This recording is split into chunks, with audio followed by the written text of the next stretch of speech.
یک روز بود ما با دوستان به خریداری گوسفند رفتیم. یک چراگاه بود، از آنجا گوسفند را وقتی خریداری میکردیم یکی از برادران یکی از دوستان گفتند که خب انتخاب کن کدامش بهتر است، کدامش برای تو پسند است. و خب به موافقه رسیدیم. یک نفر داخل به همان چراگاه شدند و به سوی همان گوسفندان اشاره کرده گفتند کدام از شما بهشت میخواهید، کدام از شما بهشت میخواهید بیا. یعنی به گوسفند اشاره کرده گفت آیا در بهشت گوسفند میشود؟ بسم الله الرحمن الرحیم. بله، در بهشت گوسفند میشود. در حدیث ها آمده است که گوسفند از مال بهشت است. و درباره گوسفند نیز بسیار حدیث ها آمده است و همچنین از رسول الله صلی الله علیه و سلم نیز چندین بار اشاره ها شده است ذبح گوسفند. یگان معلومات درباره گوسفند میگفتید؟ در هدی رسول الله صلی الله علیه و سلم آمده است که پیامبر صلی الله علیه و سلم نسبت دیگر گوشت گوسفند را دوست می داشتند.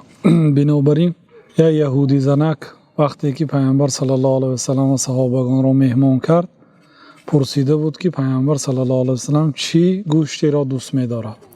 گفتند که گوشت گوسفند. بعد باز پرسید که کجای گوسفند را دوست می دارد. بعد پیامبر صلی الله علیه و سلم واقعا دست راست گوسفند را دوست می داشتند خبر دادند. بعد همانجا را بسیارتر زهرآلود کرد. وقتی که گوسفند را آورده ماندند پیامبر صلی الله علیه و سلم یک ناله به دهانشان نزدیک کردند یا یک رسانیدند که گوشت به سخن در آمد. گفت که من زهرآلودم، مقصد نخورید. این یکی از معجزه های پیامبر صلی الله علیه و سلم که حتی مثلا گوسفندی که کشته شدگی از تو بیجان است سخن کرده بود. و پیامبر صلی الله علیه و سلم به صحابگان گفتند که دست بردارید که این گوسفند برای من خبر داد که این زهرآلود است. و با همون یک ناله‌ای که پیامبر صلی الله علیه و سلم یک دهان رسانیده بودند همین تأثیری همین عاقبت پیامبر صلی الله علیه و سلم با همین زهر وفات کردند. یعنی همین دلیل دارد و همین حدیث قوی است که این حدیث صحیح است.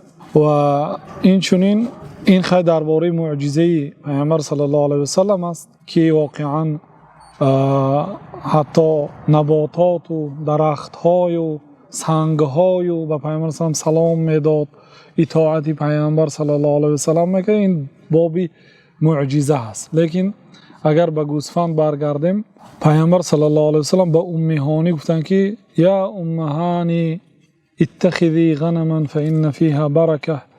ای هانی گوسفند چران چون در گوسفند چرانی برکه است گفتند و ترغیب کردند. گوسفند مال مبارک است گفتند به برکه است و یگان پیغمبر این است که گوسفند چرانیده باشد.